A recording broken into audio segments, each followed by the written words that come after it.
एक कंडीशन ये हो गया। जी सर। दूसरा कंडीशन कि अगर आपका आई नंबर और बेसमेंट दोनों है लेकिन नेटवर्क नहीं आ रहा है तो सबसे पहले उस आई नंबर को आप चेक करोगे। उस आई नंबर क्या करोगे, पहले चेक करो। किसके लिए? ब्लॉक के लिए। किसके लिए? ब्लॉक के लिए। अगर ब्लॉक नहीं है तब हम काम करेंगे किस पे? हार्डवेयर पे। किस पे काम करेंगे? हार्डवेयर के ऊपर। क्लियर है? ओके, ठीक है जी। अब चलते हैं आगे। जरा सा मैं ये सर्किट थोड़ा सा मैं आपको पहले समझा दूं कि हमारा फोन में ये सर्किट कैसे काम करता है। ये तो हमारा ब्लॉक डायग्राम हो गया। अब ब्लॉक डायग्राम में क्या है तो देखो जरा यहाँ पे। सबसे पहले हमारी एंट्री जो होगी आ रही है, यानी रिसीव। आ रही का मतलब क्या हो गया? रिसीव हो रही है। तो एंटीना से रिसीव हुई कहाँ पे गई? RF switch.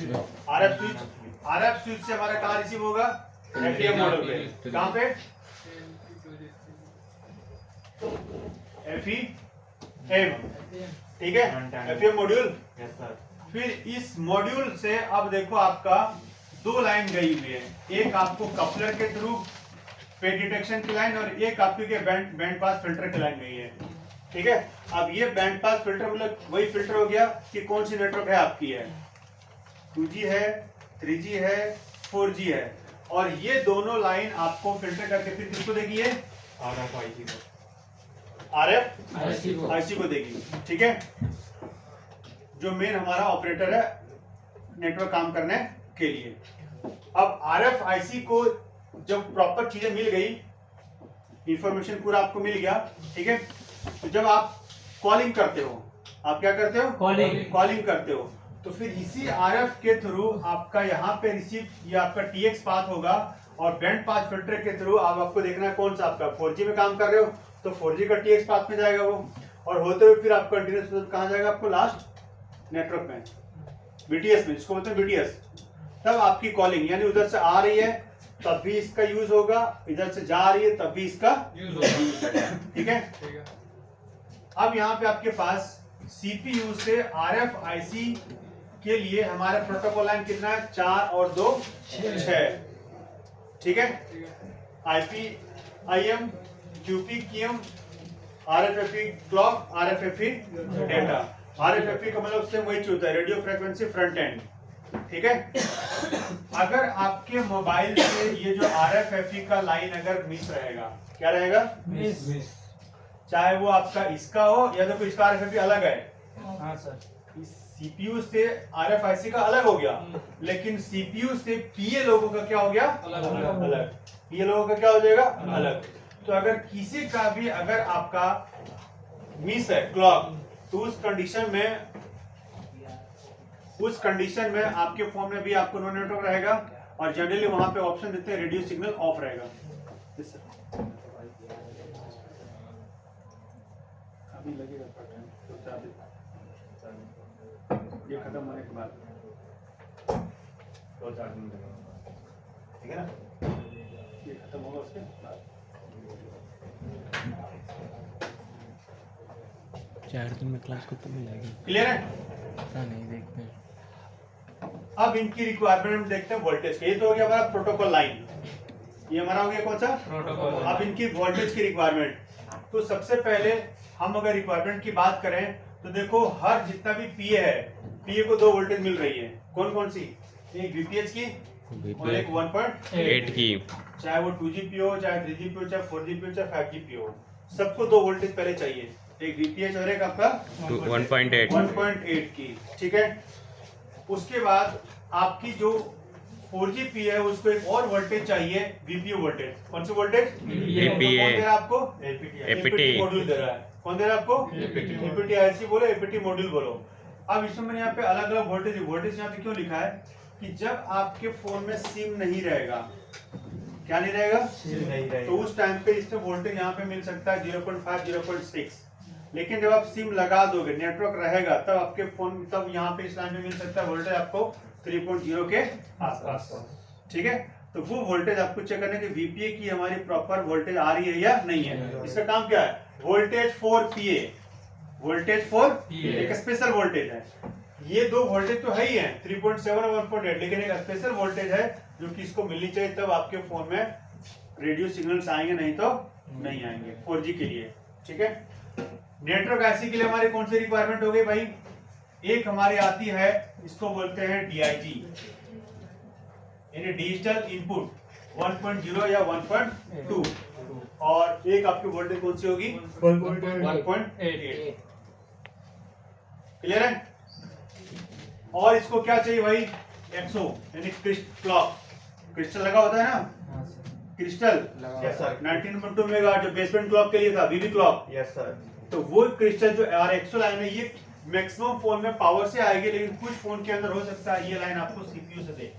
तो आपको देखना है कि किससे आ रही हो, सीपीयू से आ रही है या पावर से। लेकिन वो क्रिस्टल जनरली पावर से ही जनरेट करती है।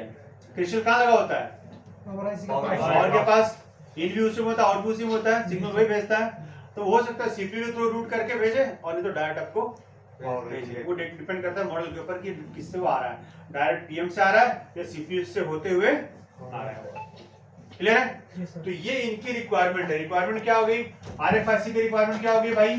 ये दो वोल्टेज एक्सो और ये प्रोटोकॉल, ये किसकी रिक्वायरमेंट हो गई? अलग अलग रिक्वायरमेंट समझो आप। आरएफआईसी की रिक्वायरमेंट क्या क्या हो गई?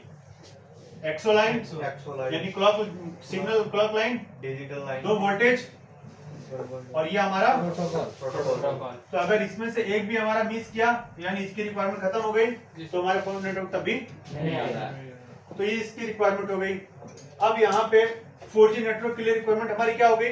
4G नेटवर्क के लिए रिक्वायरमेंट क्या आ गई? ये पीओ क्यों होना चाहिए? पीए ओके होना चाहिए। इसके से अब हमारे क्या जा रहा है? क्लॉक, दो क्लॉक की डेटा आ रहा लाइन, है आरएफआईसी का, किससे आ रहा है? सीपीयू से। ये ओके होना चाहिए, इसकी रिक्वायरमेंट वोल्टेज ओके होने चाहिए, और ये वीपीयू वोल्टेज ओके होना चाहिए, तब जाके आपको कौन सा नेटवर्क आएगा? 4G आएगा। 3G की रिक्वायरमेंट क्या हो गई आपकी? वोल्टेज, और ये आपका प्रोटोकॉल, ये आपका प्रोटोकॉल और क्या? वोल्टेज। बस। तो हर चीज का आपको रिक्वायरमेंट समझना पड़ेगा कि क्या क्या उसकी रिक्वायरमेंट, कब वो काम प्रॉपर करेगी, कब वो काम प्रॉपर करेगी। क्लियर है? और इसको पूरा काम करने के लिए क्या होना चाहिए? इसका वाला रिक्वायरमेंट तो ओके होना ही चाहिए, प्लस ये भी ओके होना चाहिए ना।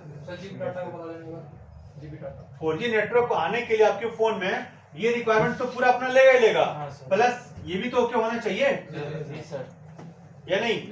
तो ये प्लस ये, तब आपके फोन में क्या आएगा?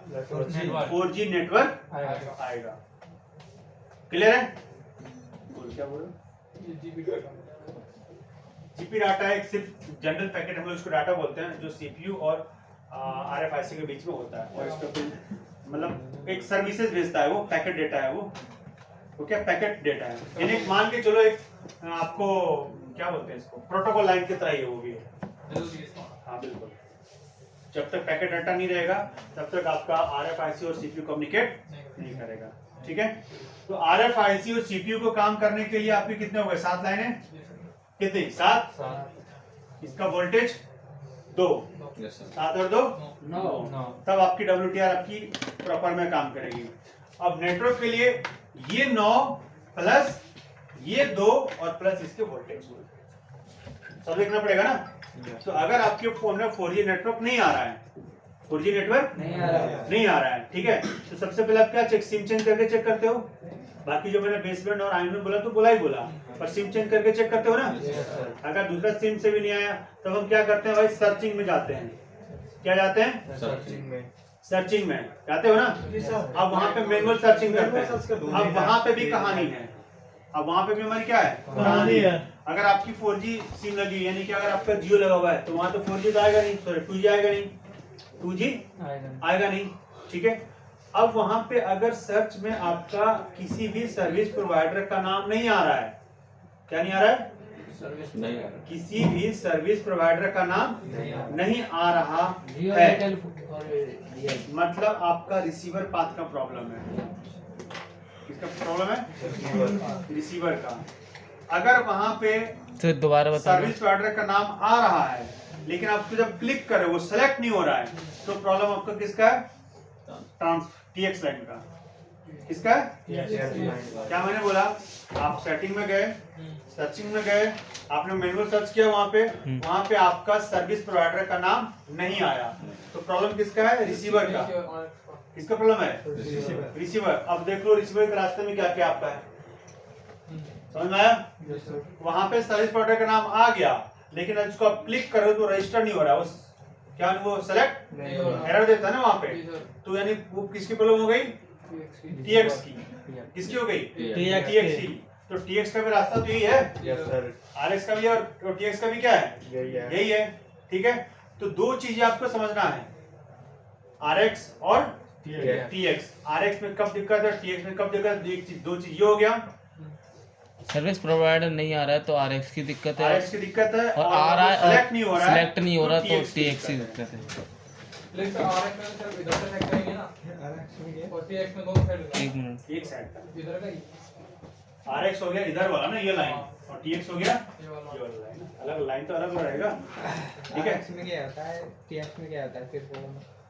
आरएक्स में हो गया कि आपके अगर आपके मोबाइल के सेटिंग में सर्विस प्रोवाइडर का नाम आ रहा है, सर्चिंग में करते हो ना, अगर वहां पे शो हो रहा है, मतलब आरएक्स आपका पाथ क्या है? ओके है, ठीक है। करो ना सर, करके दिखा दीजिए सर, ध्यान इसका कहीं और है, क्लियर है। और अगर वहां पे सेलेक्ट नहीं हो रहा है तो दिक्कत किसकी है? TX path. किसकी है? टीएक्स तो ये आपको पहले समझना पड़ेगा कि आरएक्स की दिक्कत है या टीएक्स की दिक्कत है। अब वहां पे हम बात करेंगे जैसे पीआरएक्स, क्या नाम है वहां पे? Primary receiver. प्राइमरी रिसीवर, यानी कि अगर आपका सर्विस प्रोवाइडर का नाम नहीं आ रहा है तो पीआरएक्स की दिक्कत है। किसकी दिक्कत है? पीआरएक्स की दिक्कत है, प्राइमरी रिसीवर की दिक्कत है। अगर आपके फोन में इंटरनेट नहीं चल रहा है तो वहां किसकी दिक्कत है? डीआरएक्स की दिक्कत है। किसकी है? जो लिखा था ना मेरा नाम, डीआरएक्स पीआरएक्स, यस सर, ठीक है। और अगर आपका नाम आ रहा है पर रजिस्टर नहीं हो रहा है तो वहां पे दिक्कत है टीआरएक्स का, यानी कि ट्रांसफर का। Yes sir. इतना तो क्लियर होगा? क्या बोले तुम विशाल? क्या सर्च करो? नेटवर्क में जाओ ना, नेटवर्क कैसे सर्च करते हैं? ये तुम सेटिंग में कहाँ चले गए? नेटवर्क कहाँ सर्च करते हैं? यहाँ पर सर 2G 3G 4G ये नेटवर्क है। उसके बाद ये देखो यहाँ पे लिखा हुआ है तुम्हारा, सर अभी आपने ये नहीं बताया, तुम बताओगे ना। एक मिनट आता हूँ, हमारा सर्चिंग वाला कहाँ गया? अरे नहीं, वो ये सर्च थोड़ी होता है। उस पर क्लिक कर सकते सर, क्लिक करके नेटवर्क मैनेजमेंट में तुम्हारा कुछ किया होता है।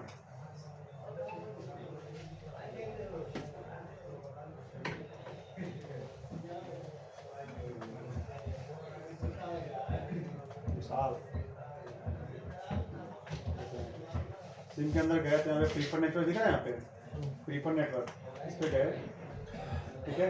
यहाँ 3G 4G लिख रहा है, अब इसी में आपका जो ऑटोमेटिकली सेट लिखा हुआ है इसको आप क्लिक हटा दोगे, अभी मैनुअल सर्च करेगा। क्या करेगा? मैनुअल सर्च करेगा ये।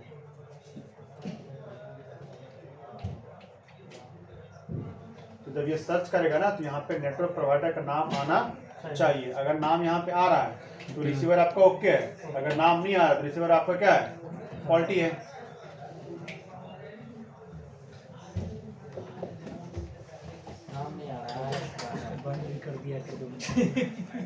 वैलिड है या नहीं, वैलिड नहीं है, ये तीनों चीज चेक करता है, तब जाके आपका नेटवर्क आता है। क्या ये काम कब चेक होगा? सर TX में। एक बार दोबारा बताना, टीएक्स में क्या क्या चेक करते हैं? आपने मैनुअल सर्च किया, हाँ, वहां पे आपको सर्विस प्रोवाइडर का नाम आ गया, हम्म, क्लियर है। अब जब आपके फोन में जो सिम लगा हुआ है, किस कंपनी का लगा हुआ है, उस पर आप क्लिक करोगे, तो जैसे क्लिक करोगे आपको सबसे पहले टीएक्स पाथ चेक करेगा कि इसने जो सिम लगा रखा है उसी को सेलेक्ट किया है या किसी और को सेलेक्ट किया है, पहला चीज। दूसरा, वो जो सिम आपने लगा रखा है वो सिम वैलिड है या नहीं, इनवैलिड है। तीसरा, आपके फोन का IMEI नंबर वैलिड है या इनवैलिड है। क्लियर है? तो इतनी सारी चीजें चेक करेगा, ओके मिलेगा, तब जाके वो आपका रजिस्टर्ड नेटवर्क वहां पे होता है, नहीं तो आपका नेटवर्क रजिस्टर्ड नहीं होगा। सर जैसे कि वायर में दिक्कत है तो हम वोल्टेज चेक करने के लिए अगर एंटीना पे वोल्टेज एंटीना पे वोल्टेज नहीं आता है। तो फिर कैसे पता लगेगा ये तीनों कंडीशन अगर वायर ओके वायर दिखाती है तो हमारा RX ओके है। वहाँ पे वो सिर्फ सिग्नल सर। आपको ग्राउंड से कनेक्ट करता है। ये तीनों तो चेक कैसे करेंगे कि वायर किसको चेक करना? वायर कभी खराब नहीं होती है, वायर टूटी हुई होगी और क्या, वायर थोड़ी खराब होगी। सर ये तीनों वायर कभी खराब ये तीनों टूट गई होगी, बीच में अलग बात है। सर उसको चेक करेंगे उसके लिए क्या बीप पे चेक करो वायर ये तीनों कंडीशन अगर ओके है तो हमारा RX ओके है, TX ओके है। TX ओके है। हाँ चलो ले लो क्या? ब्रेक मांग रहा है सेलेक्ट करने के बाद नहीं, प्रीफेयर नेटवर्क तो हो गया 2, 3G 4G वाला ना। इसमें एक और ऑप्शन होगा आपका ऑटो सेलेक्ट करोगे तो मैनुअल सर्च करेगा। ऑफ करो, अभी मैनुअल सर्च करना है, ये होगा बस सुधर जाएगा। क्या ब्रेक, जाओ ब्रेक ले लो। चलिए समझे? ये चीज RX सही है। सर्चिंग कर रहे हो, नेटवर्क शो कर रहा है कोई भी तो बीटा बना छोटी सी ब्रेक के बाद मिलते हैं।